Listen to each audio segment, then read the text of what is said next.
A car crashed into a bridge and a child was thrown into the water. Who will save her?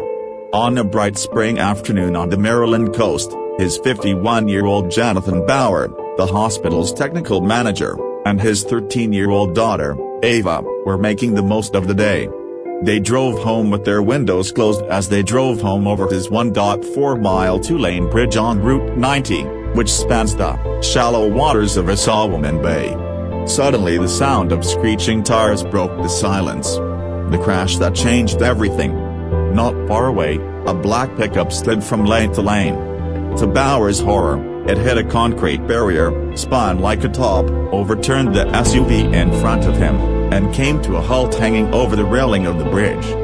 Bauer hit the brakes to avoid vehicles in his path, but the BMW sedan that hit the right guardrail backed up towards him. He turned left, but it was too late. The BMW hit the car behind him after hitting the fender of his Volvo. Bauer stopped the car.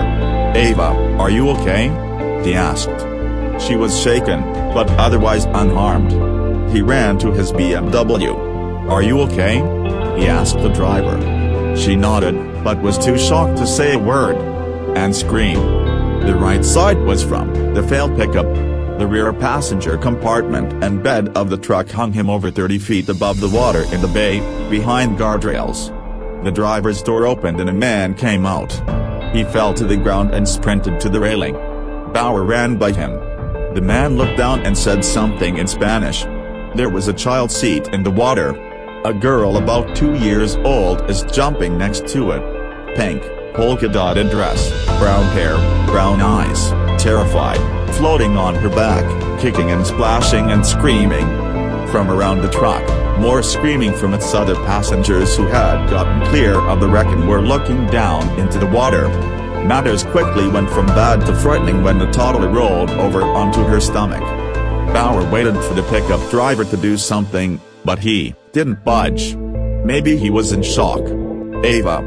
Bauer shouted, bending down and taking off his shoes. "Stay close to the car." He had no illusions about the possibility of jumping from that height into such shallow water. 4 feet deep was the deepest he could hope for. His boat, here he got stuck once or twice. And were there stones near the concrete pillars of the bridge? You'll find out soon enough. He climbs onto the railing and delivers the most painless belly punch. Moments later he bounced off the bottom of the sand, unharmed. Girl, she wasn't even 10 feet away. Bauer swam to her with a few quick strokes and lifted her out of the water. Her mouth is half open, her eyes are mostly closed and she is not breathing. He got up, put her on her shoulder and patted her on the back with his palm. "Look, look." And there's nausea coming out of her mouth. But still no air. He was slapped on his back once more, strangled again, followed by a moaning sound and the pleasant feeling of pinky fingers grabbing his neck. Her eyes were now open to him. He pulled her closer and hugged her to protect her from the cold.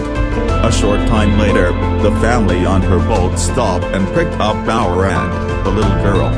They drove to a boat ramp where an ambulance was waiting. A few minutes later, the girl was en route to Johns Hopkins Hospital in a helicopter, and Bauer was holding his daughter next to a wrecked car on a bridge. The infant suffered a broken shoulder, but was otherwise unharmed. Ava Bauer was so impressed with her father's actions that 4 months later she became a fire department cadet to save her life. This girl could end her life because of him, she says. It's unbelievable.